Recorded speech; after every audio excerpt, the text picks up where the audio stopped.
자유헌정TV 시청자 여러분 안녕하십니까? 자유헌정TV의 이원창입니다. 오늘은 언론인 세 분과 함께 20대 대통령 선거 누가 승리할 것인가에 대한 대담 프로를 마련했습니다. 많이 시청해 주시고 구독과 좋아요 눌러주시면 감사하겠습니다. 먼저 장석영 전 서울신문 논설위원이십니다. 도준호 전 조선일보 논설위원이십니다. 서옥식 전 연합뉴스 편집국장이십니다. 이 시대를 대변하는 석각 중 한 분이신 노재봉 전 서울대 교수는 다가오는 20대 대통령 선거는 역사적 의미가 있는 중차대한 선거라고 평가했습니다. 즉, 대한민국의 존재 이유가 유지될 것인가 아니면 소멸해 버릴 것인가를 결정짓는 분수령이 될 것이라는 뜻입니다. 이제 대한민국의 명운이 걸린 20대 대통령 선거가 45일 앞으로 다가왔습니다. 분노하지 않는 대중, 행동하지 않는 국민 앞에 하늘은 자유와 행복을 결코 내리지 않는다 했습니다. 윤석열, 이재명, 심상정, 안철수 후보 중에 어떤 후보가 대한민국을 바로 세울 후보인가? 국민의 현명한 선택이 요구되는 중요한 선거라 하겠습니다. 그러면 먼저 장안의 화제가 되고 있는 굿바이 이재명이라는 책자를 먼저 소개하면서 시작하겠습니다. 저는 교보문고에 2차례 들렸어야 이 책을 구할 수 있었습니다. 첫 번째 갔더니 책이 절판됐어요. 그래서 거기 직원들한테 부탁을 해서 책이 나오면 연락을 해달라고 해서 연락을 받고 책을 마침 구할 수 있었습니다. 근데 이 책을 구해서 보고 나서 느끼는 어떤 소감은 같은 형제끼리 이렇게 파멸을 시키기 위해서 이렇게 행할 수 있는 이 폐륜이라는 게 이렇게 잔인할 수 있느냐. 문자 폭탄, 한밤중에 전화, 형을 정신병원에 입원시키기 위한 끝없는 시도, 형수 박인복 씨에 대한 끝없는 전화, 이런 것들을 보면서 이게 과연 대통령 후보로서 할 수 있는 일인가, 이런 생각이 듭니다. 수신제가 치국평천하라는 게 우리 하나의 그 과정으로 설명이 되고 있는데, 이재명 후보는 내가 보니까 수신과 제가에도 이미 실패한 분입니다. 그런 분을 우리가 대통령으로 과연 어떻게 뽑아야 되느냐, 이런 생각을 해봐야 될 것 같습니다. 이 책 그 제목을 보면 장영화 변호사가 굿바이 이재명 이렇게 했습니다. 근데 부제가 아주 참 톡 쏘는 맛이 예사롭지 않습니다.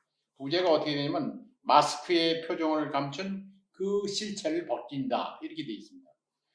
제목부터 야멸차게 썼습니다. 부제도 아주 예사롭지 않습니다. 이 책을 장영하 변호사가 쓴 동기가 있어요. 거기 보면은 우선 이재명이라는 사람은 자기 권력에 도움이 되고 또 무마할 수 있다면 무슨 일이든지 할 수 있는 사람이다, 이렇게 쓰고 있고요. 또 이재명이라는 사람은 문제가 이제 잘못된 게 부각이 되면은 물량 공세로 덮어버리려고 한다. 그 다음에 또 내로남불 성향이 1등이다. 그래서 이로남불이라는 고유명사를 붙이고 싶을 정도다, 이런 얘기를 하면서 이 책에 쓴 동기를 거기에 설명을 하고 있습니다. 그런데 저도 이제 그 책 내용을 보면은, 야, 이건 한 줌의 그 알량한 권력에 의해서 이 갈기갈기 찢겨진 그 천륜의 그 비극적인 현장, 그것을 보는 것 같았어요. 그래서 야, 이거는 세상에 있을 수 없는 이 사람이라면 이렇게 할 수 없다 하는 생각이 들었고요. 또 그런데 이 장영하 변호사가 말했듯이 거짓말쟁이가 영웅이 되는 세상에 있어서는 안 되겠다, 그런 생각이 들었습니다. 그가 얼마나 많은 거짓말을 했는지는 이 책에서 처음부터 끝까지 잘 표현해 줬다고 그런 생각이 듭니다. 그래서 이 거짓말이 어느 정도의 능란하냐 하면 사과하는 말마저도 거짓말이 되고 있다는, 아주 국민으로서는 전혀 이해가 되지 않는 거짓말이 계속되고 있는 것입니다. 그리고 다음에 친형과 형수와의 입양하기 어려운 그 쌍욕 설전 있지 않습니까? 이것도 자기 모친을 해하기 때문에 형한테 하는 욕이었다고 했는데 나중에 장영화 변호사의 말을 빌리면은 이것도 거짓말이 되어 있습니다. 혹시 그 쌍욕에 대한 그 내용을 더 좀 설명 한번 해보실까요? 그 입에 담을 수 없는 얘기인데 여기서는 그 이제 굿바이 작업을 장영하 변호사가 할 때 그 바탕이 되는 게 뭐냐면 전과 사범이라는 얘기입니다. 그 무고 및 공무원 검사죠. 검사 자격 사칭을 했고 또 도로교통법 위반이라든가 특수 공무집행 방해 이런 거. 그다음에 뭐 이런 사람이 어떻게 성남시장을 연거푸 2번 하고 또 경기도지사를 하고 이번에 또 대통령 후보로 나왔습니다. 이게 정상인지 이거 일반 사람들은 말이죠. 전과가 하나만 있어도 공직을 갖기가 어렵습니다. 근데 어떻게 이렇게 나올 수 있는가? 그리고 형을 정신병원에 입원시키려고 할 때 보건소장한테 이제 지시를 내렸잖아요. 그랬더니 보건소장이 또 형님이 용인에 사기 때문에 자기 관할이 안 해서 입원시킬 수 없다. 이렇게 되니까 입원시킬 수 없는 이야기를 1000가지를 가져와라. 이렇게 시장이 얘기했다. 이건 있을 수 없는 얘기죠. 네, 그리고 여배우 김무선 씨와의 불륜도 자세히 소개되어 있습니다. 사실 김무선 변호인 역을 맡고 있는 장영하 변호사인 만큼 더 자세히 잘 소개가 됐을 줄로 압니다. 이 김무선 씨와는 1년 6개월 동안 거의 동거해 오다시피 했는데 그 뒤에도 계속 얼마나 김무선 씨가 억울하고 분에 사무쳤으면 지금까지도 그러한 문제에 대해서 제기를 하고 있겠습니까? 그 전에 잠깐 제가 말씀드리고 싶은 부분이 소위 전과사범이라는 게 대통령 후보가 전과사범이라는 게 문제가 안 되고 그 자격이 없는 건데도 그걸 버젓이 전과사범을 자기가 무슨 훈장같이 이야기를 하고 있는데 이건 아주 우리 국민들이 이 사람에 대한 판단하는데 중요한 자료가 돼야 됩니다. 우선 첫째, 그 전과사범 중에 이제 음주운전도 있지만은 검사를 사칭을 해가지고 당시 성남시장한테 협박을 하는 내용이 있어요. 물론 검사 사칭은 이재명 씨가 직접 했는 게 아니고 옆에 같이 PD 해도 있던 황모 PD한테 통해가지고 옆에서 바로 붙어서 코찔하고 지시를 하고 이렇게 했어요. 이렇게 검사를 사칭한 사기 사건이에요. 두 번째는 뭐냐면 특수공무집행방해라고 해서 자기가 주장하는 게 받아들여지지 않으니까 성남시 시의원 3명을 폭행을 하고 또 시 직원도 폭행을 하고 이렇게 해서 문제가 돼가지고 벌금을 500만 원을 냈습니다. 이런 특수공무집행방해 이런 것도 문제가 되지 않은 우리 사회가 사실은 문제가 있는 겁니다. 이런 사람들이 어떻게 대통령 후보로 나올 수 있는지 우리 국민들은 한번 생각을 해봐야 될 거라고 생각합니다. 그 앞에서 여러분들이 그 장영하 그 변호사의 책에 대해서는 설명을 했기 때문에 제가 이재명 후보가 직접 쓴 책을 가지고 몇 마디 하겠습니다. 책 이름은 이재명 대한민국을 혁명하라 입니다. 이게 이 혁명이라는 건 기본 체제를 타파하고 헌법을 부정하고 뭐 여러 가지 그런 그 모습으로 나타나는 것이 혁명인데 그 제목이 말해주는 것처럼 이재명 후보의 그 이 정체성은 한마디로 그 계급 투쟁론입니다. 그 책에는 분명히 지난 70년 동안 대한민국 건국 이후 자기는 대한민국 건국을 부정하는 사람입니다만은 건국 이후 70년 동안 1%의 기득권 중이 99%의 무산자, 뭐 이 다른 말로 하면 프롤레타리아라 그러죠. 이 사람들을 향해서 이 각종 부를 착취하고 권력을 누리고 그 다음에 뭐 테러, 학살, 만행까지 저지른 사람들이 1%라 이게. 그래서 99%와 1%를 혁명을 통해서 타도해야 된다. 소위 그 마르쿠스 레닌의 그 계급투쟁론을 연상케는 그런 내용입니다. 아주 무시무시한 내용입니다. 그래서 이재명 후보가 최근까지 이야기했던 예를 들어서 이 대한민국이 친일파하고 미국 침략군하고 합작해서 세웠다. 미군은 점령군이다. 사실 미군 점령군이라는 표현은 행정용어고 제네바 협정에도 점령군으로 지칭하도록 나와 있습니다. 왜냐하면 당시 대한민국은 주권이 없는 일본의 식민지였기 때문에 무장 해제를 위해서 주둔 해석을 점령군이 맞습니다. 행정용어고 제네바 협정에도 그대로 나오는 용어입니다. 이 무식한 소리를 하고 있는 겁니다.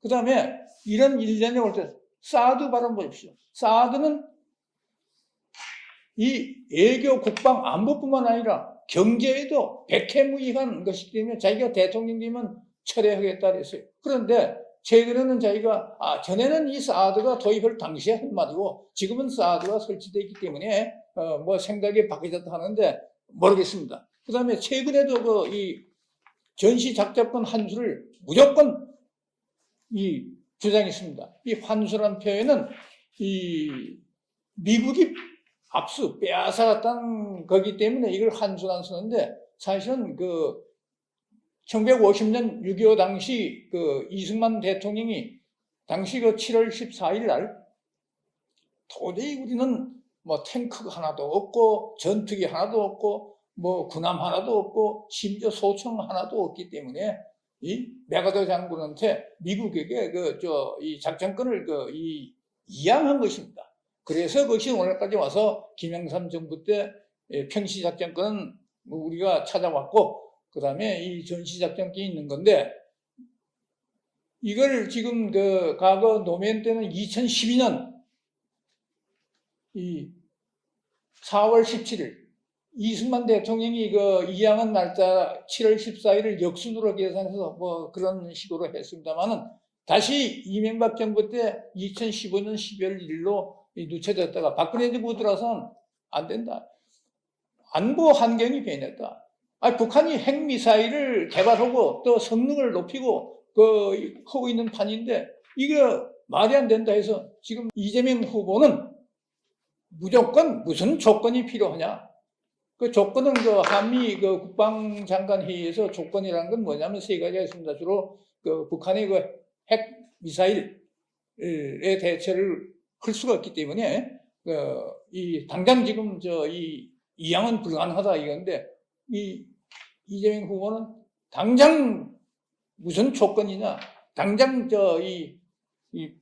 미국에서 환수를 해야 된다고 이렇게 주장했습니다. 그것뿐이 아니죠. 이 양반 보십시오. 역사 인식이라는 건 카스라 테프트 밀락 1905년에 루스벨트 대통령 때 미국의 테프트 육군 장관하고 일본 총리 카스라고 사이에 맺어진 그것이 이 한일 합방을 가져왔고 다시 이 6.25 대한민국 분단을 가져왔다고 이런 엉터리 역사인식을 합니다. 이건 말이죠. 이 두 사람 간의 이 사견입니다. 이게 밀약이 아닙니다. 이건 국제법적으로 아무런 구속력이나 또는 법적 효력이 없는 겁니다. 설사 있더라도. 근데 사실 당시 루스벨트나 미국 신문들은 이 밀약의 존재를 사실 부인했습니다. 미국의 테넷이라는 역사학자가 이걸 이 도서관에서 찾아내가지고 밀약이라는 그런 표현을 쓴 것도 아니고 단지 메모란덤이라는 표현을 썼는데 일본 신문들이 밀약이라고 했고 그것이 미국 신문에 크게 보도됐는데 이게 사실은 실체가 없는 겁니다. 이걸 가지고 한일 합방이 됐고 남북 분단이 됐다 이런 역사 인식 아주 천안함에 대해서도 이 양반이 당시 이 성남시장이었으면 성남시장이 상당히 바쁠 때 맨날 트위터하고 SNS에 천안함이 자초됐다는 미국 잠수함하고 자초가 아니라 그 충돌했다는 그런 논문이 있다. 이런 걸 또 올려놓고 뭐 이 양반 이 천안함에 대해서 가지는 그 생각이 뭐겠습니까? 이건 북한의 소양이 아니고 미군 잠수함하고 충돌해서 이렇게 했다. 이런 내용 아니겠습니까? 이런 식입니다. 한 번은 또 우리 국군이 그 2014년인가 됩니다.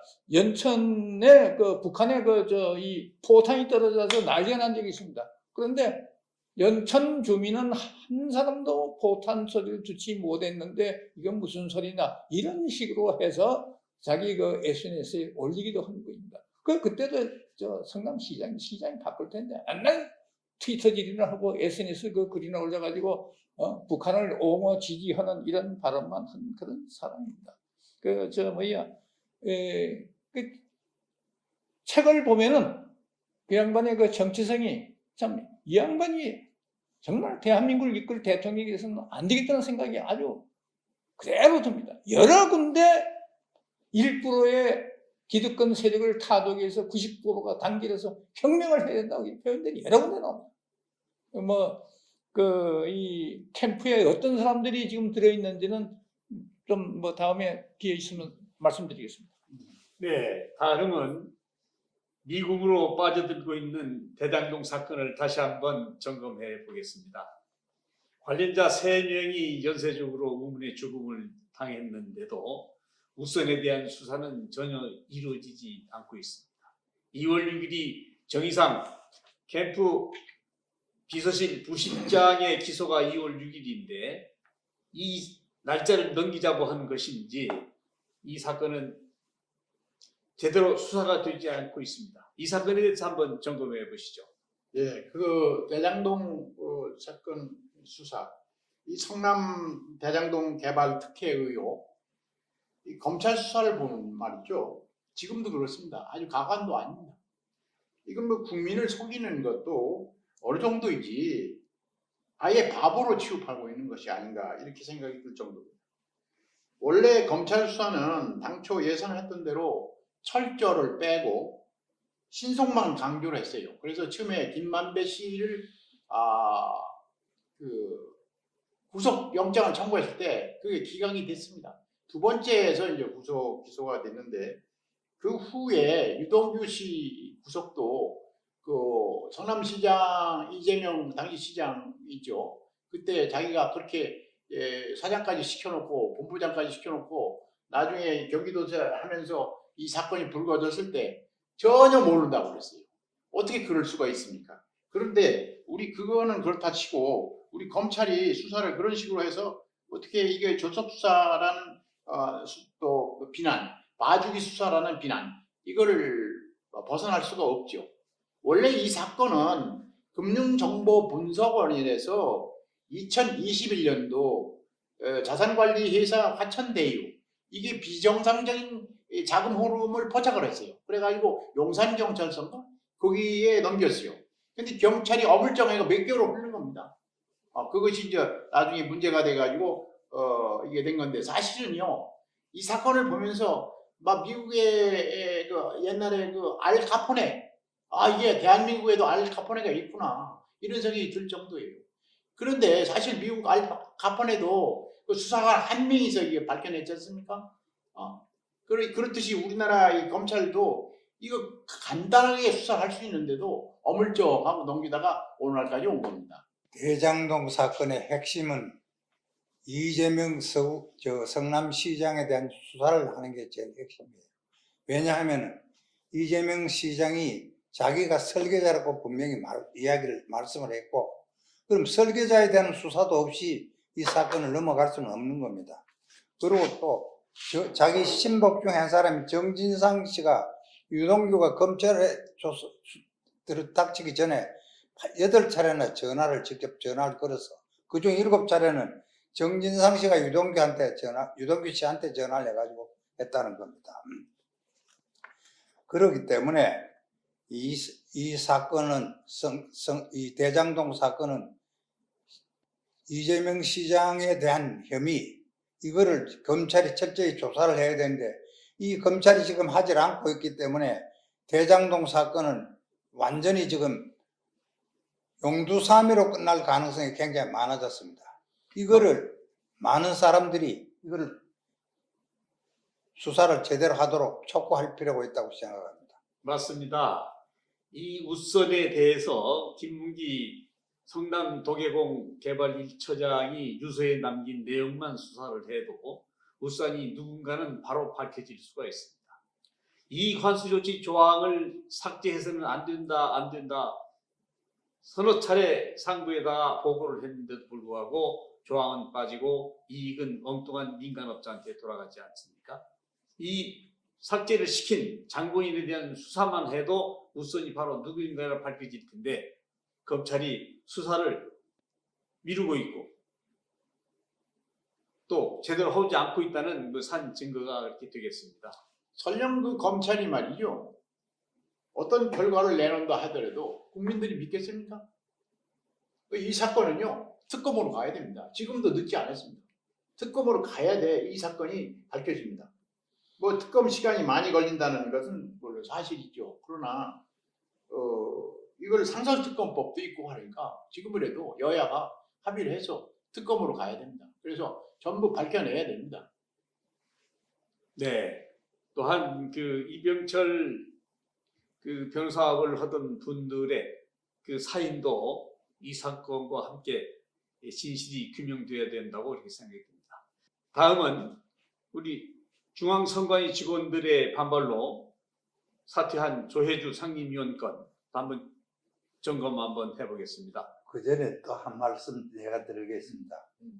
이 대장동 사건에서 이 검찰이 수사를 제대로 안 하는 것도 문제고 또 특검도 안 하는 것도 문제지만 언론도 굉장히 문제가 있다고 생각합니다. 언론의 사명이라는 게 원래 정론직필입니다. 옳은 건 옳은 대로 이야기하고 그런 거는 그런 대로 이야기해서 바로 서는 게 정론직필인데 이상하게 어떻게 우리 사회는 이제는 언론도 진영 논리에 갇혀가지고 자기 진영이 아니면 제대로 쓰지도 않고 촉구도 하지도 않고 이런 거를 반복되어 왔습니다. 그러다 보니까 대장동 사건은 지금 완전히 언론이 일부에서는 완전히 무시 그냥 지나가 버린 거고 한쪽에만 이렇게 이야기하고 있는데 이거는 언론의 기본 사명을 완전히 망각한 겁니다. 언론이라는 게 진보든 보수든 정론을 쓰고 직필을 하는 게 언론인데 그렇게 안 됐다는 우리 현실이 굉장히 안타깝습니다. 네, 거기서 제가 빠뜨린 게 있는데 이 지금 그 화천대유의 김만배 씨라는 분이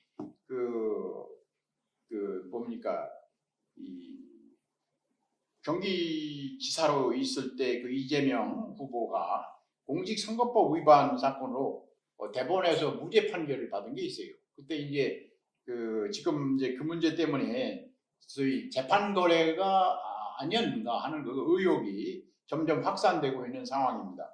은수미 성남시장에 대한 또 대법원 판결에서 또 그것도 김만배 씨가 재판 거래를 한 거 아니냐라는 그런 의혹이 또 번지고 있습니다. 이 문제도 확실히 밝혀야 될 아주 중요한 사안이라고 저는 생각을 합니다. 이 대선을 불과 지금 3월 9일이니까 뭐 이 2달도 안 남았죠.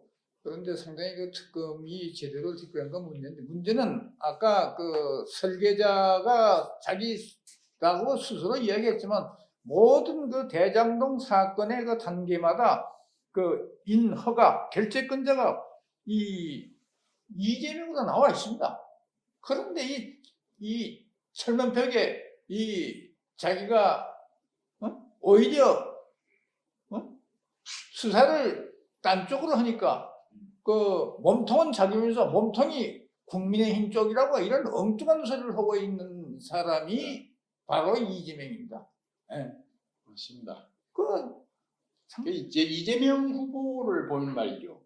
그 말을 들어보면은 그분이 참 교원 영색을 잘한다 이런 생각이 들어요. 저는 어떻게 그렇게 얼굴빛 하나 변하지 않고 계속 거짓말을 하는가. 그리고 조변석계예요. 오늘 아침에 한 말과 저녁에 한 말이 또 달라요.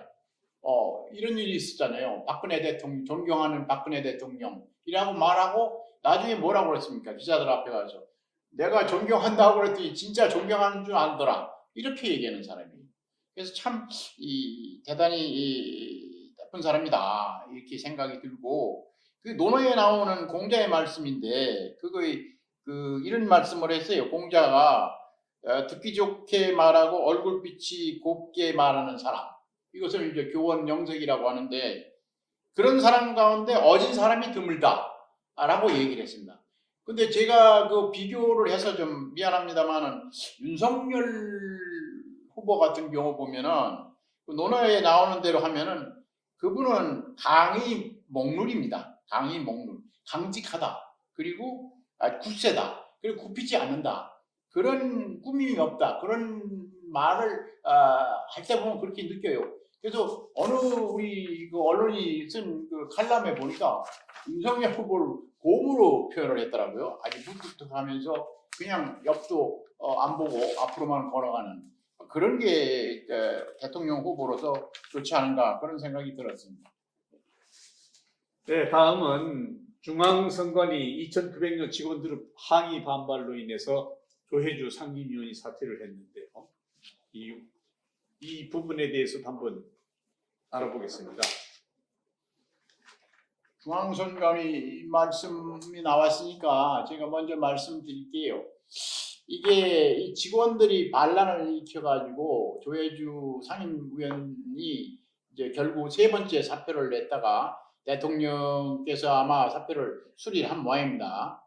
근데 그 중앙선관위의 1급부터 9급 직원 전원, 그리고 전국의 17개 시도 선관위원 지도부, 그분들이 지난 20일 날 회의를 했어요. 내부 회의를 해가지고 조상임 의원이 즉각 사퇴를 하고 선관위를 떠나야 한다.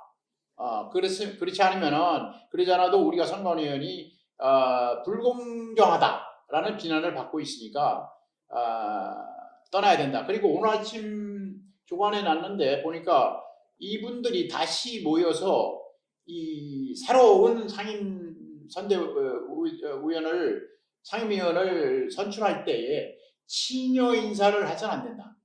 어디까지나 중립적인 인물을 임명해야 된다. 이렇게 결의를 했어요. 그래서 상당히 이 문제가 앞으로 우리 대선을 앞두고 중요한 문제가 되지 않을까, 이렇게 생각을 합니다. 이번 선관위 사건은 우리 역사적으로 굉장한 의미가 있는 사건이라고 생각됩니다. 선거관리위원회 전체 직원들이 대통령이 지명한 사건을 완전히 거부하고 제대로 해야 된다고 이렇게 주장하는 것은 전례가 없던 일입니다. 그러면 그분들이 왜 그런 주장을 했느냐? 자칫하면 안 그래도 그런데 부정선거라든지 선거 거기에 휘말릴 가능성이 있으니까 자기들이 깨끗하게 하겠다는 것을 분명히 천명을 한 거고 거기에 따라도록 했습니다. 그런 면에서 문 대통령은 이번에 아주 실수를 한 겁니다. 그 조혜주 씨가 사표를 냈을 때 수리를 하지도 않고, 그것도 이따가 다시 이 비상임 선거위원으로 다시 임명을 했고, 그것도 나중에는 결국 반발하고 선관위 직원들이 전부 반발하니까 중동 순방 가는 비행기 안에서 그걸 이제 받아들이고 이제 이런 어떻게 보면 보기 좋지 않은 모습을 드러내는데, 어떻든 그러나 저러나 이번 선관위 직원들의 이거 활동이라든지 반발이라든지 이거는 우리 대통령 선거에 하나의 진전을 가져올 수 있는 하나의 계기가 되지 않겠나, 이런 생각을 합니다. 네, 다음은 그 더불어민주당이 중국 산동에 대통령 선대본부를 발족했습니다. 이건 어떤 의미가 있죠? 벌써 대선 부정선거 준비하고 있는 게 아닌가, 이렇게 의혹을 받게 되겠죠. 그 선관위가 왜 중국에 만듭니까? 이상하지 않아요? 이건 뭐 부정선거 준비 중인 증거다, 이렇게 말해도 누가 대답을 하겠어요? 아니라고. 그 산동은 말이죠, 인천하고 배로 가도 1시간밖에 안 걸려요. 그렇게 가까운 데입니다. 거기 우에라는 도시가 있는데 그 예전부터 그 본진이에요, 거가. 그 선관위가 뭐 공모했다는 그런 증거를 나타낸 게 아닌가. 그리고 그 사람들이 말이죠. 중국인들이 뭐 해외 우리 동포들 투표 때문에 그렇다고 그랬는데 그분들이 한국에 와서 투표해도 누가 알겠습니까? 특히 그 사전 투표는요 2일간 하는데 그 찍고 돌아가도 모릅니다. 한 3시간이면 왔다 갔다 했거든요. 그때 무슨 뭐 신분증 내고 이런 거 없어요. 사전 투표는. 지난번에 총선도 그래서 4.15 총선부터 지문 인증, 본인 확인 이런 게 없었습니다. 그러니까 당연히 의혹 받고 의심 받을 수밖에 없는 겁니다. 이건 정말 잘못한 겁니다. 예. 지금 그 조선족 이야기가 있었는데 그 한국에 와서 인터넷 일부 그 보도에 보면은 이 투표를 할 사람들이 약 30만에서 최대 70만까지 된다. 그러면은 뭐 그것이 확실한 사실 보도라면은 뭐 이 과거 뭐 한 40만 표 뭐 내에서 그 이 당락이 결정된 때도 많았거든요. 그러면은 뭐 70만이 뭐 찍으면 뭐 어떻게 합니까? 이쪽은 140만 차이가 나는데 그 뭐 좀 큰일입니다. 그리고 그 산동반도에서 얘기가 오는데 그 이 1시간 그러니까 3시간이면 돼요.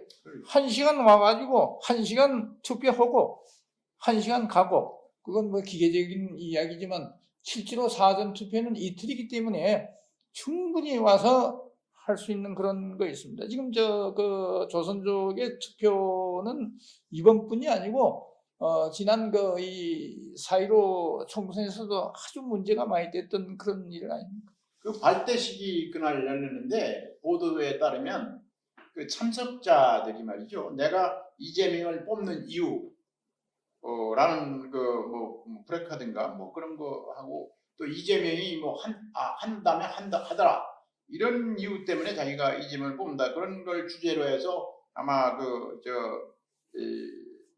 정책 공약 그런 거를 이야기를 좀 나눈 모양입니다. 그러니까 그거 보면은 야 이건 좀뭐 의혹을 얼마든지 살 수 있는 그런 그 발대식의 광경이 아닌가 그런 생각이 들더라고요. 그래, 다음은 그냥 지나갈 수가 없는 문제입니다. 문재인 대통령의 해외 순방이 또 물의를 일으키고 있습니다.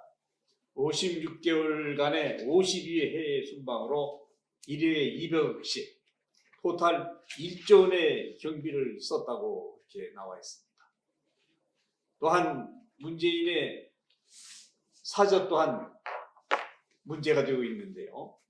간단히 한번 점검해 보실까요? 문재인 대통령 해외 그 비행기를 뭐 52회 쭉 갔다고 그러는데 그 56개월간 52회 순방을 하셨다고 그래요.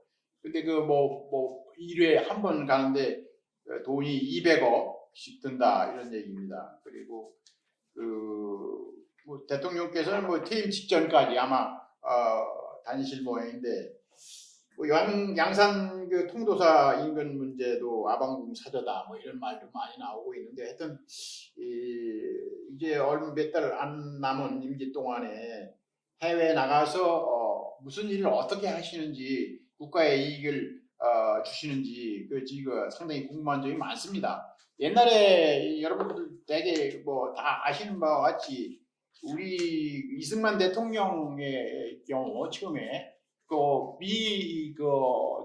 미국 사령관 비행기 군용기 타고 미국 갔었습니다. 그리고 그 다음에 이제 서독에 그 루프트한자 비행기 서독 비행기 타고 박정희 대통령이 그 차관 얻으려고 가서 우리 광부 가서 일하시는 광부하고 또 간호사 되신 분들 같이 뭐 손잡고 울고 하는 그런 역사도 있습니다. 그때도 루프트한자를 독일 서독 수상이 대통령이 제공해준 그 비행기 타고 갔습니다. 그 비행기가 말이죠. 또 그때 대통령 전용기도 아니기 때문에 외국에서 주워서 타고 갔는데 그때 그 외무장관이 지금 생각하는데 외무장관께서 뭐라고 하냐면 그 유럽에 상당히 그 파워가 있는 나라는 영국하고 프랑스다. 그리고 이번에 가시는 길에 영국과 프랑스도 가시죠라고 했더니 박정희 대통령이 뭐라고 그랬는지 아십니까?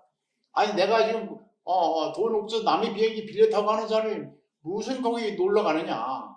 나는 지금 독일 가서 이 고속도로 뚫을 돈만 구하면 된다. 이러고 그냥 오신 겁니다.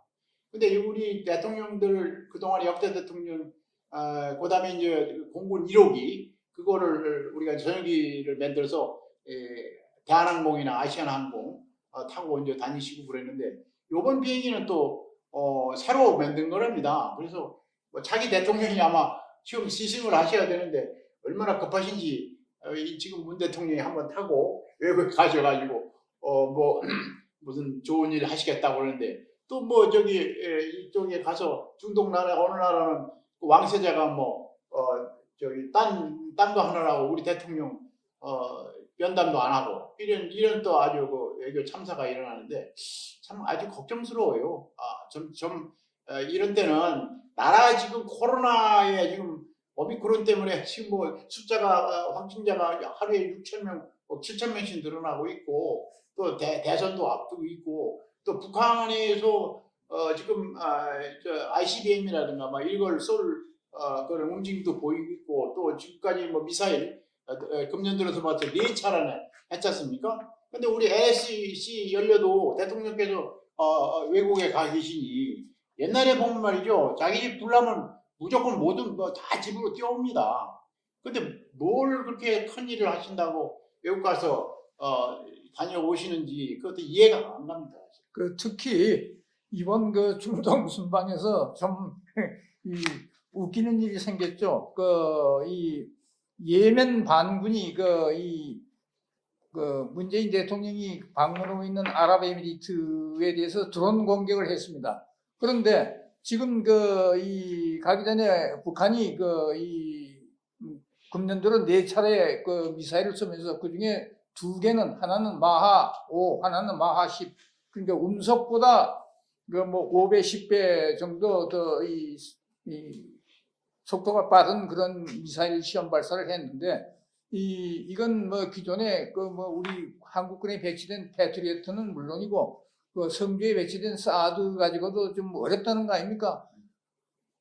그런데 이 판국에 북한의 미사일 발사에 대해서는 아무 소리 못하고 오히려 미국은 미사일 발사에 대해서 이 도발 미안합니다. 영어로 말하면 프로보케이션이라는 표현을 썼고 그다음에 그보다 더 넘어선 이 공격, 어택이라는 용어를 써서 북한을 비판했는데 우리 청와대나 더불어민주당 기껏 내는 것이 유감이다. 얼마나 근데 이 도발이라는 말을 못 쓴 건 작년에 김여정이가 네. 도발이라는 말 쓰지 말라고 경고를 했습니다. 정부에 대해서. 완전히 이 김여정이 하명받고 도발이라는 용어도 못 쓰고 그냥 유감이다. 근데 중동 가서는 뭐라 그랬습니까? 이 예멘 반군의 아랍에미리트 등 일부 중동 국가는 공격을 단호히 규탄한다고 앞뒤가 맞지 않는 이런 한심한 작태를 보인 것이 문재인 대통령의 반응이었습니다. 네. 해외 순방뿐 아니고 이런 북한의 도발이라든지 여러 가지 사정이 있는데도 문 대통령의 지금 관심은 종전선언, 이건 미국도 동의를 하지 않고 북한도 동의를 하지 않은 종전선언이 무슨 평화의 마패인 줄 그치 자꾸 이렇게 주장을 하고 있는데 종전선언은 시대에 맞질 않습니다. 북한이 핵을 폐기하지 않은 상황에서 종전선언을 하면 어떡하겠다는 거죠. 그래서 현실 인식뿐 아니고 대북 인식에서도 문 대통령은 아주 잘못되어 있는 그런 시각을 갖고 있습니다. 네. 역대 대통령 선거에서는 사신여일 같은 그 시점에 여론조사가 큰 의미가 있는 것으로 나타나고 있습니다. 오늘 현재 각 후보들의 여론조사 지지율은 어떻게 나와 있습니까? 지금 들쭉날쭉 하는데 뭐 오락내리 하는 것 같아요. 근데 결과적으로 뭐 현재 지난번 전주에 갤럽인가요? 거기서 조사한 거 보면은 그 윤석열 후보가 뒤져 있다가 다시 오차범위내에서 그 앞서는 걸로 그렇게 나타나 있습니다. 이재명 후보 캠프 이야기를 좀 하겠습니다. 이 이재명 후보 외곽 조직으로 민주광장이라는 게 있는데 여기에 한 15,000여 명의 뭐 각계 이 인사들이 포함되어 있습니다. 대표적인 인물로는 그 조선 이 노동당 중부당 사건 그 총책 그 황인호라는 사람이 이 사람은 그 국가보안법 위반 간첩 혐의로 이 구속돼 가지고 결국 이 사면된 사람인데 이 사람이 그 사실상 그 민주광장의 자장을 맡고 있고 또 북한을 그 5번이나 방문하고 김일성을 7번이나 만나가지고 그 뭐 돈도 한 25만 불 정도 받고 김일성에게 그 소위 그 좌파들의 그 이 주제가 임을위한 행진곡 이것을 개사해가지고 이 바쳤다는 그 소설가 황석영 씨도 그 캠프에 그 소속되어 있습니다. 그뿐만 아니라 그 이재명 후보 캠프에는 고문치사, 고문으로 사람을 죽인 그 한총련과 남총련 간부 2명이 또 들어가 있습니다. 또 다른 한총련 의장을 지낸 사람도 한 2명 더 들어가 있습니다. 이 대표적인 사람이 이 정의찬이라고 이 양반은 지금 그 이재명 선거대책위원회 이 조직본부 팀장인데 이 친구는 그 남총련이라고 한총련의 그 전라남도 지역의 조직을 남총련이라고 합니다. 남총련 의장이 있을 때 프락치 행세를 했다면서 한 시민을 사실은 전문학교 학생입니다. 송원 전문학교라고 이종근이라는 사람을 자기 사무실로 끌고 들어가서 물고문을 시키고 이 각종 강목으로 두들겨패서 이 사람을 죽게 만들었습니다. 고문으로 해서. 이 사람이 바로 정의찬인데 이 정의찬이가 지금 그 선거대책위원회 조직본부팀장으로 있습니다. 또 한 사람이 있습니다. 광현이라는 사람인데 이 사람은 이 경기 농수단 진흥원장 출신인데 이 사람도 이 한총련 의장으로 있을 때 이석이라는 사람, 이 사람은 선반 용접범입니다. 이 사람이 또 경찰 프락치라 해가지고 고문시켜줄 직접 이 강연이가 직접 고문시킨 건 아니지만 당시 그 강연 밑에 있는 사람들이 일 고문시켜 주게 가지고 강연한테 직접 상급자니까 보고 다 하고 책임지고 그래서 이 사람도 관련이 돼서 이 유죄 판결까지 받고 풀려난 사람입니다. 이 2사람이 지금 들어가 있고 그 밖에 이 경기 동부연합 헌재에서 이적단체 판결을 받고 정당 해산까지 받았던 이 옛날 통합진보당의 이 주축인 경기 동부연합 출신의 이석기 그 잔류파들이 지금 이 이재명 후보 캠프에 들어가 있고 그 다음에 국제 마피아 조폭 이런 사람들이 많이 들어가 있습니다. 이게 이재명 캠프의 이 실상입니다. 네, 이재명 후보 자격을 취소해야 된다라는 당원들이 많아진 것 같아요. 이 신문에 이미 보도가 일부 됐습니다만은 그 민주당원 4,369명이 그 후보 자격 취소 가처분 신청을 냈어요. 그 대선 후보 자격이 없다 이래가지고 냈고 또 이제 돌아선 민주당원 한 300여 명이 이미 그 국민의힘에 입당 원서를 냈다 이렇게 보도가 됐습니다. 그와 같이 그 민주당이 상당히 아주 어려운 지경에 놓여 있고 또 한 가지는 이제 지금 문제는 국민의힘당의 윤석열 후보하고 국민의당의 안철수 후보의 그 단일화 문제가 앞으로 남아 있습니다. 근데 그 단일화 문제를 우리가 생각할 때에 이번 3구 대선을 일부 사람들은 게임 정도 이렇게 보는데 그게 게임이 아니고 전쟁입니다. 전쟁.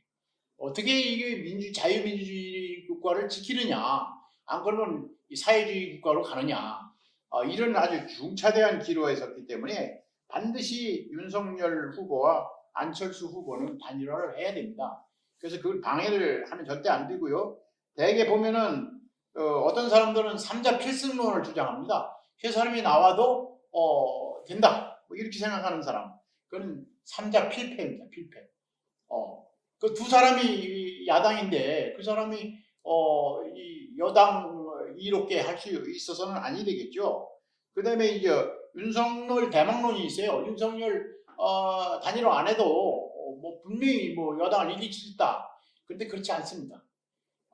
물론 뭐 여당보다 한 10 내지 15% 정도 앞서 있다면 또 모르겠습니다만 현재는 안 그렇거든요. 이게 살얼판 걷는 것 같습니다. 그래서 두 번째 그 문제도 맞지 않는 얘기고요. 또 어떤 때는 마지막에는 안철수 대망론이 있어요. 그래서 3자가 이제 이렇게 나갔을 때는 우리 윤석열 후보가 이기는 걸로 돼 있지만 안철수 후보는 뭐 12%밖에 안 되는데 두 분이 말이죠. 윤석열 후보하고 안철수 후보가 겨뤘을 때, 여론조사를 했을 때 안철수 후보가 더 앞선 경우가 나왔어요. 그랬더니 안철수 후보가 나가도 된다 이렇게 얘기를 하고 있는데 그건 상당히 경계해야 될 사항이 아닌가 이렇게 봅니다. 그래서 우리가 반드시 이겨야 되겠지만은 뭐 이거는 전쟁입니다. 전쟁. 그러니까 게임이 아닙니다. 그걸 분명히 강조하고 싶고요.